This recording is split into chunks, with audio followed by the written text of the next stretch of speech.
Dice la palabra de Dios: Hijo mío, no te olvides de mis enseñanzas, más bien guarda en tu corazón mis mandamientos, porque prolongarán tu vida muchos años y te traerán prosperidad. Que nunca te abandonen el amor y la verdad. Llévalos siempre alrededor de tu cuello y escríbelos en el libro de tu corazón. Contarás con el favor de Dios y tendrás buena fama entre la gente. Confía en el Señor de todo corazón y no en tu propia inteligencia. Reconócelo en todos tus caminos y Él allanará tus sendas. No seas sabio en tu propia opinión, más bien teme al Señor y huye del mal. Esto infundirá salud a tu cuerpo, fortaleza a tu ser. Honra al Señor con tus riquezas, con los primeros frutos de la cosecha. Así tus graneros se llenarán a reventar y tus bodegas rebosarán de vino nuevo. Si dieron cuenta que muchas veces en este pasaje que acabamos de leer, de 10 versículos, se habla acerca mucho del corazón. El corazón. Interesante. Hace 40 años estaba yo haciendo mi especialidad. La medicina familiar, estaba haciendo residencia 1. Cuando uno está en la escuela de medicina, es estudiante de medicina, pero cuando ya eres médico, es una especialidad, entras a un programa. Ese programa tiene 3 años. Esos 3 años, cuando uno es R1, le llaman a uno R1, y está haciendo su rotatorio y todo eso, siempre estás bajo dos niveles, el R2 y el R3. El R3 es tu jefe prácticamente, pero son estudiantes especializados, de una especialidad. Y yo era R1, y cuando estaba en R1 tenía a un compañero que siempre, como nosotros teníamos cuando éramos estudiantes, a la hora nos reuníamos siempre, ya sea en la escuela o sea en el hospital, a cierta hora, un grupo de estudiantes nos reunimos, y de hecho fuimos la primera generación en la Facultad de Medicina del Autónoma de Nuevo León que hicimos un culto de acción de gracias. No como lo hacían el resto de que iban a una iglesia romana, sino nosotros tuvimos un culto evangélico, tuvimos el culto.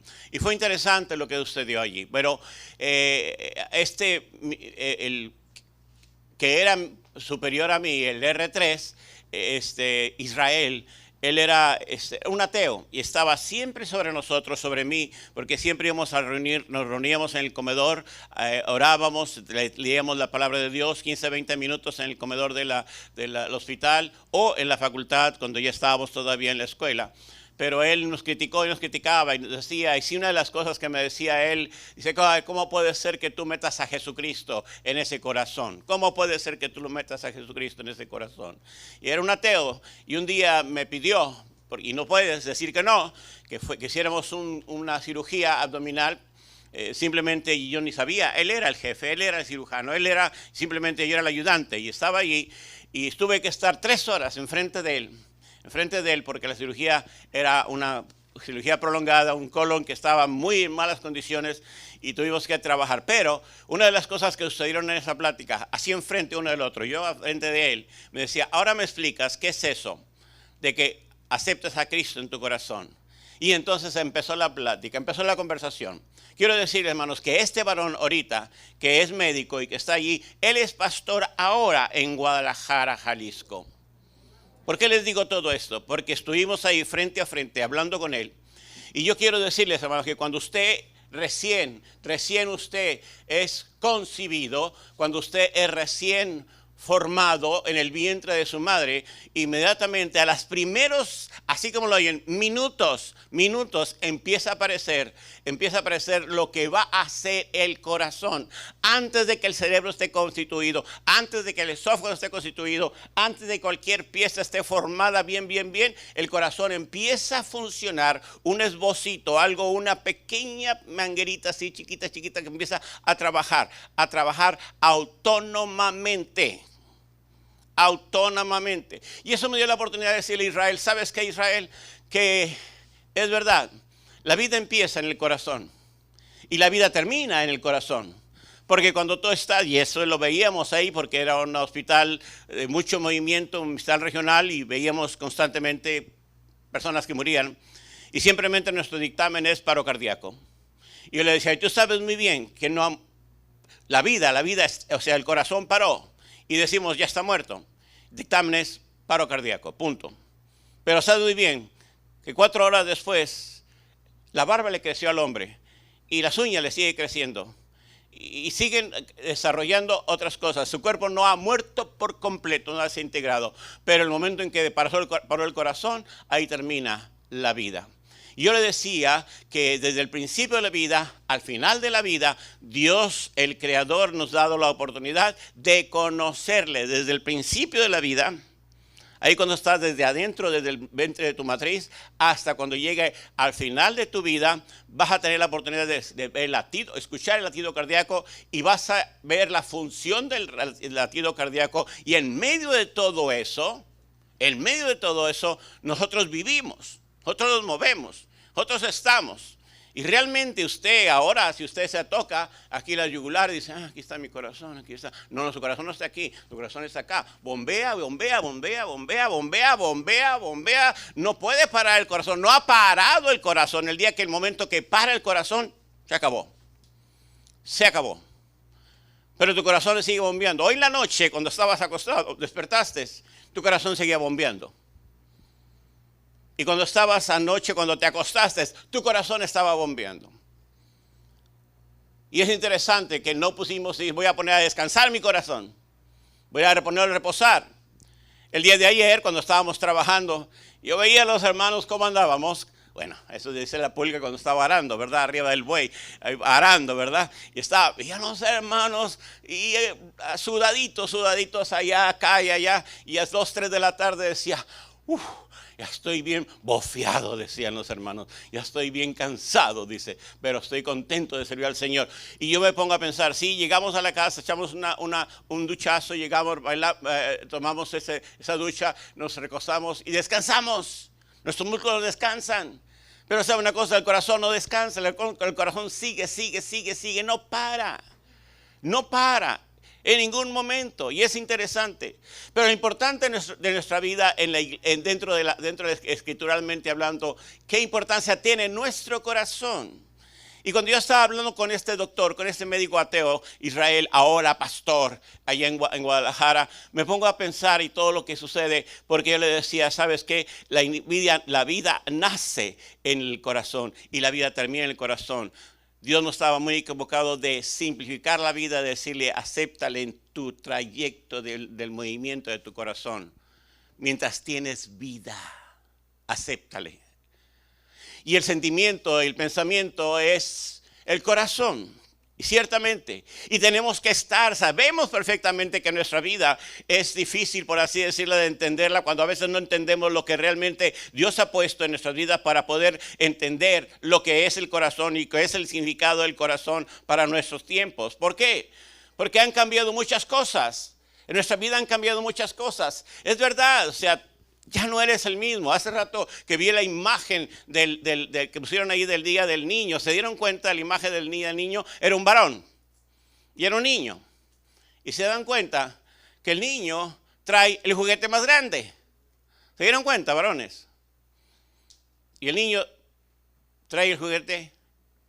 No, al contrario. El niño trae el juguete más grande y el papá trae el juguete más chico. Y a veces me pongo a pensar, bueno, ¿por qué hay eso? ¿Por qué? Porque realmente a veces nosotros ya no sabemos jugar. Ya no sabemos jugar. Y hay aquellas personas que ya pasaron su tiempo de ser padres y ahora son abuelos y disfrutamos a los niños y decir, qué bueno que llegas a casa, mi hijo, qué bueno que llegó a mi casa. Y cuando se va, qué bueno que se va a su casa, mi hijito, qué bueno que se va a su casa. Por eso yo digo que es una doble bendición cuando ellos se van. ¿Saben por qué digo que es doble bendición? Porque sé que tienen una casa. Nos disfrutamos esos 10, 20 minutos. O esas 2 horas, o esa noche que pasaron. Ay, Dios, pasaron con nosotros. Pero es un disfrute, pero también tenemos la energía capacitada para ser padres en un momento dado y ya no tenemos hacerla para ser abuelos, definitivamente. Todo tiene su tiempo y el agotamiento lo es real. Lo es real. Y cuando yo veía la figura, es verdad. A veces nosotros nos divertimos con el juguete pequeño y el niño está jugando con todo. Y te pone y te reta y te dice, juega conmigo, abuelo, juega conmigo. ¿Qué voy a jugar contigo? ¿Qué voy a jugar? Yo Nintendo eso. No, Nintendo, no es Nintendo, es quién sabe, Xbox. ¿Qué? ¿Qué es eso? Yo me quedé en el Nintendo, ¿me entienden? Y es increíble, y ha pasado. Y una vez traemos un problema que yo no sé si era con Isaías o no me acuerdo con quién era, que yo traía un problema de un reloj electrónico, un Seiko, y quién sabe que no sabía cómo. Y un niño llegó y creo que fuiste tú, Brian, me acuerdo, fue Brian, y me lo ajustó, me lo puso el reloj a tiempo, ya le puso pastor el reloj a tiempo. Y este niño, y yo andaba buscando el manual para ver cómo le hacía para echar a jalar ese reloj. Me quedé muy atrás. Ya por eso todavía tengo ahí los numeritos, para mejor me quedo con los numeritos. Y gracias a Dios por todo. Pero lo importante, hermanos, es cómo está tu corazón. ¿Cómo está tu corazón? Y en la palabra esta, en este proverbio, en esta porción de enseñanza gloriosa a través de su palabra, podemos ver, hermanos, que el Señor tenía un propósito muy grandioso, pero muy glorioso. Pero lo que más me llena de satisfacción, y puedo hablar de esta manera, porque dice hermosamente, empieza la palabra, hijo mío. ¿Escuchaste? Hijo mío. Y era el Señor el que estaba hablando al mundo, al que estaba escribiendo, y está diciendo, hijo mío. Y el Señor empieza a tratar nuestras vidas de una manera muy diferente. Y cuando vemos esa porción de hijo mío, nos damos cuenta, hermanos, que ya no somos parte del montón, ni somos parte de una creación, sino somos parte de una especial tesoro que somos nosotros. Y eso es importante. Todos sabemos y entendemos, y debemos entender, que el que tiene al hijo tiene la vida. Y el que no tiene al hijo no tiene la vida. Por el contrario, tiene la ira de Dios. Y lo hemos visto. Pero cuando tú te sientes hijo de Dios, realmente se das cuenta de que vale la pena continuar y no olvidar lo que Dios ha puesto en nuestro corazón. Porque te trata como hijo, como padre a hijo. Y eso es hermoso, hermoso. Y yo sé que nuestros hijos ya son adultos. Y cuando hacen una travesura, los niños, los nietos, hacen y vienen y se me quedan viendo. Dijo, no, usted es el padre, usted corríjalo. Usted es la madre, usted corríjalo. Porque ellos son los responsables. Claro, en un momento dado tenemos que intervenir cuando hay situaciones que tenemos que intervenir. Pero es muy importante que sepamos el factor, hermanos, de ser hijos de Dios, de ser parte, de tener esa paternidad, esa gloriosa paternidad que no la tenías. Que no la tenías. Escúcheme bien, y esto es muy importante. Y hago énfasis sobre eso, hermanos, muy importante. Muchas veces nosotros nos queríamos comportar como hijos de Dios. Como hijos de Dios. Y íbamos al lugar de religión donde tú ibas domingo tras domingo. Y es verdad, hacías cosas muy bonitas allí, pero cuando salías igual o salías a hacer lo que te parecía. Y realmente empezabas a comportar totalmente diferente a como estabas allí en tu culto religioso. ¿Por qué? Porque simplemente no habías vivido la experiencia de llamarle a Dios Dios, y mucho menos de llamarle a Dios Padre. Pero cuando cuando comienza a llamarle a Dios de una manera tan especial, nosotros damos cuenta que el Señor está tratando de una manera tan especial contigo, que realmente te das cuenta que Él es tu Padre y que tú eres su hijo. Es interesante, es glorioso cuando esa relación se mantiene, se obtiene, porque en un momento dado te das cuenta que Dios tiene algo maravilloso y te está dando algo maravilloso constantemente a tu vida.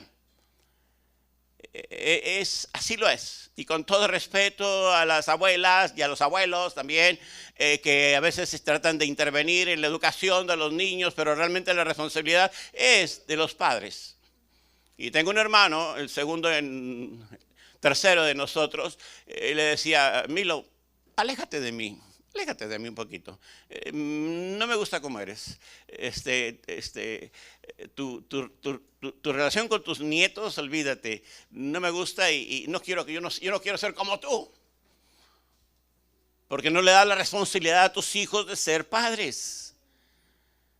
y anda ahí con la sombra, le decían al niño a la sombra, se movía para Camilo, se movía para allá, iban a la tienda, no puedo ir porque tengo que cuidar a los niños, no puedo ir porque tengo que hacer esto. Está bien, en un momento dado tenemos que cuidar a nuestros nietos, claro que sí, pero no constantemente y que estén influenciando nuestra vida constantemente. No, no, no, no, no.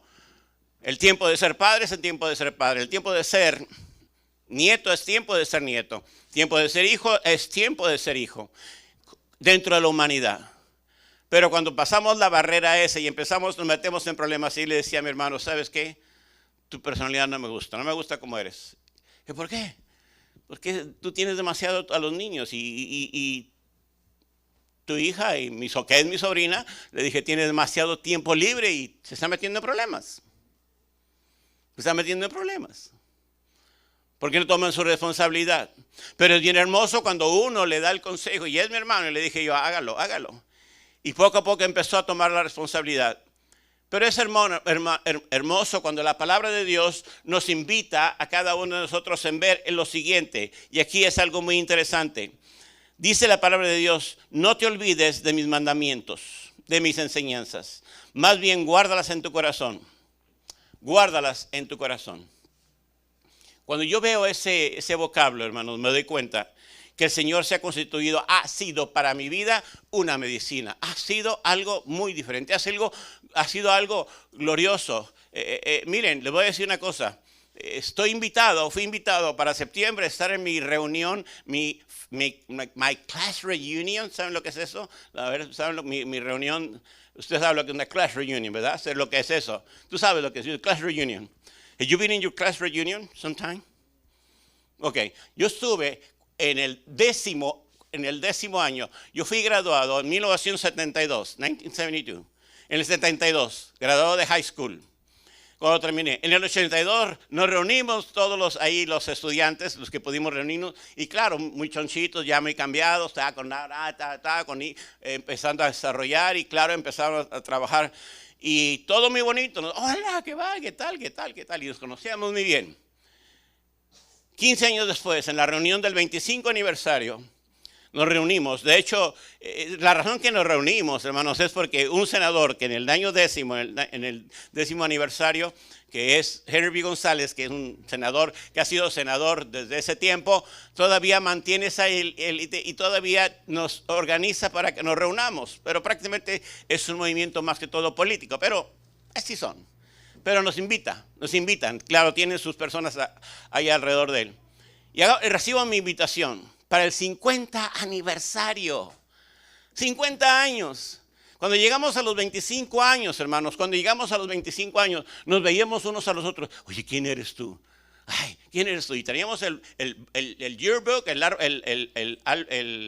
el libro anual que recibimos cuando la generación dice, soy este. Ay, cómo has cambiado. Mira qué panzón estás, mira qué pelón estás, mira que todo eso, mira que todo. Y tú, eres esta así. Pues no eras cheerleader. Ay, manito, me puse bien gorda. Ay, me gustó. Todo había pasado, todo había aumentado. Eso eran los 25 años. Ahora, cuando lleguemos a los 50 y estemos allí, porque le dije a Sergio, uno de los que me invitan ahí, me dice, Sergio, ¿te atreves a invitar? Pues es que ya sabes, queremos reunirnos. Sí, dije, pero ¿sabes qué? Y hay muchos que ya no existen. Sí, tienes razón, el 10% ya murió. Y le dije, y otro 25%, anda, pero los encaminan, los llevan para allá y para abajo, andan con su scooter, andan con su silla de ruedas y todo eso. Y me pregunta a mí, ¿y tú cómo andas? Le dije, pues no sé, pero mi esposa ya se cansó de tanto pucharme, le dije. ¿Saben una cosa, hermanos? Es hermoso caminar los propósitos de Dios. Es hermoso cuidar de lo que Dios tiene para nosotros, de guardar en nuestro corazón sus preceptos, sus mandamientos. Dice la palabra de Dios que son medicina. Y si me dice, yo le dije así a Sergio, le dije, ¿sabes qué? Voy a tener que arreglar mi scooter, a ver si llego ahí. ¿Andas en el scooter? Le dije, no, hombre, es un decir. Le dije, no, porque hay muchos que andan en walkers, andan así. Le dije, yo sé, le dije, va a ser una sorpresa llegar a los 50 años, al aniversario, ahí en el Holiday Inn, no me acuerdo dónde dijo, todavía no está especificado, pero lo hicimos el 25 aniversario en el Holiday Inn. Y no nos conocíamos. Ahora, 50 años después, no nos vamos a conocer. Pero una de las cosas que les digo, hermanos, que lo que el Señor ha puesto en el corazón de nosotros es medicina. Es medicina. Y dice la palabra de Dios que el corazón alegre constituye un buen remedio. ¿Saben por qué? Porque lo que tú recibes del Señor realmente te beneficia tanto, te da tanto para poder compartir con otros. Y le preguntaba a Sergio, le dije, ¿y tú cómo andas, Sergio? Dijo, no, pues ya sabes, estoy en diálisis. Wow. Estoy en diálisis. A lo mejor no la logro llegar allá. Wow. ¿Y tú cómo andas? Le dije, pues ando bien, le dije. 2 que 3, le decía yo, pero andamos bien. Y la verdad, hermanos, que yo me pongo a pensar, como decía el día de ayer con unas personas que estaba platicando ahí, le decía, oiga, me da gusto verlo. Dijo, veo que en una quinceañera que tuvimos ahí tuve la oportunidad y me dice, qué bien que se ven, qué bien que se ven. Dije, sí, dije, aunque con su pelo blanco se ve medio raro, dije, pero lo hice por ustedes, por respeto, porque me faltaban el respeto, le dije. Y dijo, qué gozo, qué verlo. Pero es hermoso, hermanos, como el Señor dice que es medicina para tu cuerpo y refrigerio para tus huesos. Y la clave está, hermanos, en no olvidarnos de la ley. Es de escudriñarlos día y de noche. Estar en la palabra todos los días. Escúcheme bien, esto es muy importante. Por eso yo me preocupo y me preocupo en serio para que mandarles el mensaje y sepan. Porque la palabra de Dios debe estar vigente todos los días en nuestras vidas. Todos los días. Esta es lo que nos nutre, esto es lo que nos debe nutrir, hermano. Y la palabra de Dios nos dice claramente que nosotros debemos tomar la palabra de Dios como tal. Debemos tomarla como tal. ¿Por qué dice aquí la palabra de Dios? Porque realmente es la guía, es el parámetro en que debemos seguir.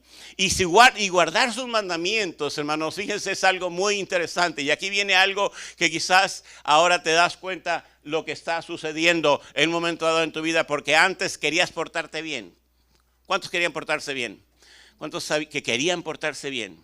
Y hacían unas cosas y decían, ¿por qué las estoy haciendo? ¿Por qué las hice? Pero de repente cuando el Señor el Señor tocó tu corazón, empezaste a cambiar de tal manera que ahora dices, realmente el Señor cambió mi corazón. El Señor hizo algo nuevo en mi vida. Antes batallaba para esto y ahora estoy contento. ¿Saben por qué? Porque el Señor penetra, entra a tu vida, está en tu vida, cuida tu corazón, cuida tu vida. Y es interesante que esos mandamientos cumplidos por el Señor los recibimos y hay un misterio tan glorioso que se suscita cuando tú aceptas a Cristo en tu corazón. Glorioso. Por eso es muy importante que nosotros en este pasaje que estamos leyendo tomamos por en cuenta, hermanos, de guardar sus mandamientos. Y dice muy interesante en todo esto que hemos leído, que me encanta la porción, dice, de ser sabios en nuestra propia opinión. Cuidado, no seas sabio en tu propia opinión. ¿Por qué dice esto? Porque cuando... Y para el antídoto la manera de quitarte tu propia opinión, se va a decir cuál es. Escúcheme bien. Si tú sabes que quieres imponerte a Dios o imponerte a la circunstancia, nunca le vas a ganar a Dios. Nunca. ¿Qué es lo que tenemos que hacer? La oración es sumamente importante. En la oración tú te encuentras con Dios. ¿Cuánto oras? ¿Cuánto oras? Realmente te das cuenta que tu opinión no es tuya. ¿Sabes por qué? Porque cuando tú doblas tu rodilla en el lugar secreto donde tú estás, o vas caminando, o vas manejando, y simplemente vas alabando al Señor y bendiciendo su nombre. Cuando estás hablando con el Creador, con tu Padre, simplemente la opinión tuya no cuenta porque se la estás poniendo al Padre, y el Padre te va a estar respondiendo. Y entonces, tu opinión ya no es tuya. Cuando hay intimidad con Dios, esa intimidad nos hace aceptos al Padre. Estar aceptos al Padre no es ser preferidos del Padre, sino ser íntimos con el Padre. Y al ser íntimos con el Padre, ¿sabe lo que sucede, hermanos? Que mi opinión no cuenta. Mi opinión no cuenta. Porque estoy en perfecta comunión con Dios, estoy acercándome a Dios constantemente, estoy todos los días acercándome con Dios. Y la verdad, cuando yo hago eso, simplemente le digo a Dios, tú estás aquí, yo estoy aquí en la tierra, todavía estoy pisando la tierra, pero tú estás en el cielo, estás allí y tú gobiernas mi vida, tú gobiernas mi vida. Y cuando empieza Dios a gobernar nuestra vida, hermanos, ¿sabe lo que sucede? Que mi opinión no cuenta. ¿Entiendes eso? Mi opinión no cuenta, porque el mayor que está allá, Dios es más grande que todos nosotros. Y que todos tus conceptos, de todas las cosas que traigas, de todos sus estudios, Dios es más grande. Y si tú doblas tus rodillas al Señor y tú le pides al Señor con delicadeza, ¿sabes lo que va a suceder, Carla? Cuando tú le pides al Señor, el Señor te va a responder. Y eso es verdad para todos. Para el viejo, para el joven. Para todo el que estamos pasando por crisis y por problemas. Yo tengo mi opinión. Yo tengo mi concepto. Yo soy adulto.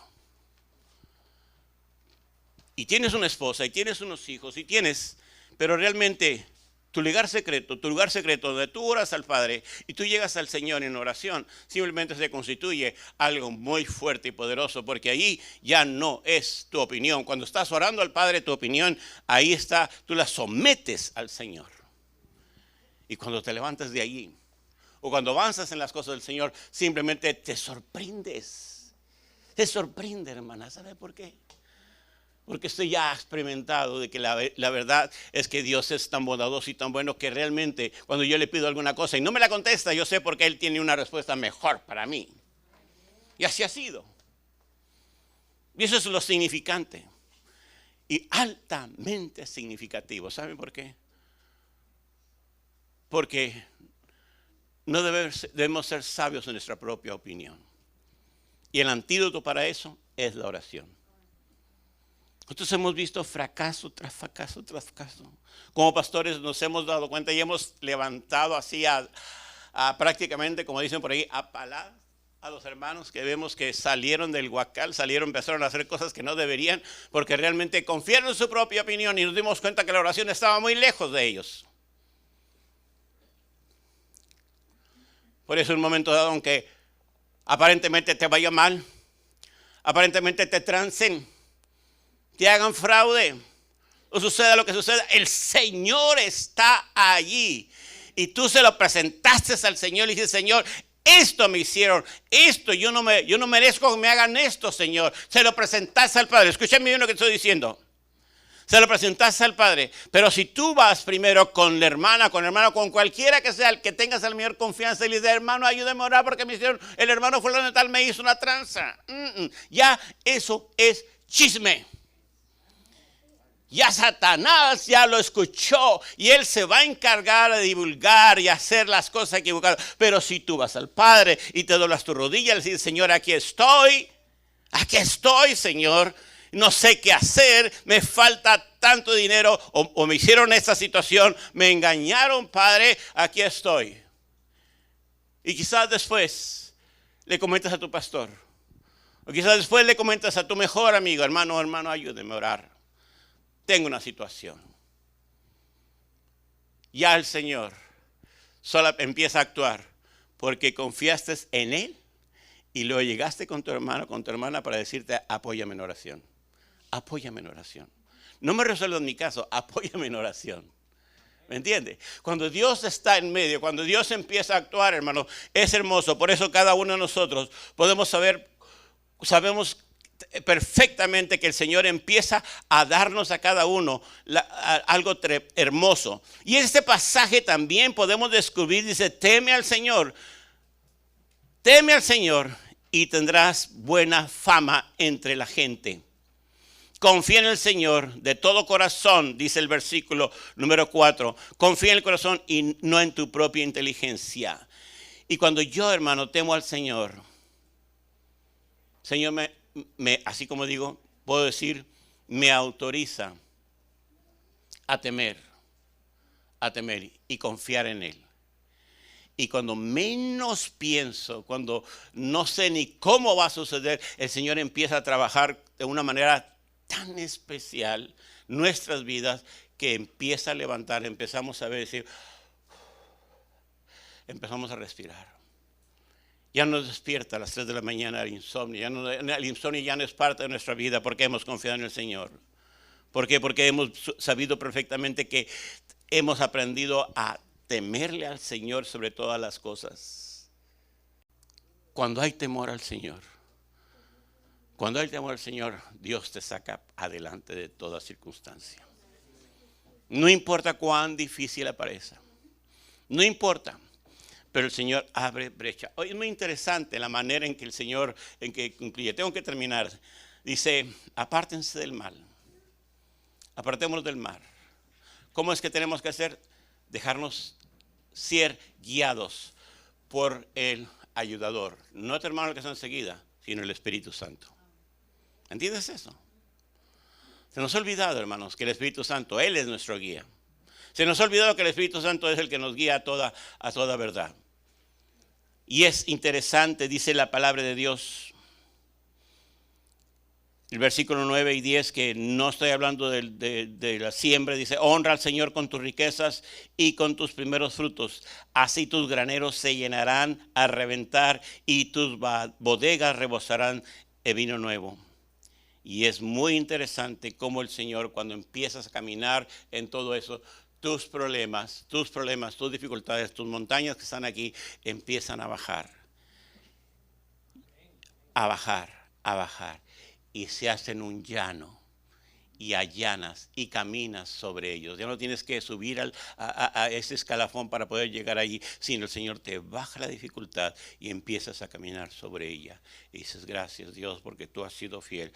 Yo creo, hermanos, que ustedes pueden creer. Yo sé que ustedes tienen que creer. Ustedes tienen que creerle a Dios. Tenemos que creerle a Dios cada vez más. Estamos en tiempos difíciles.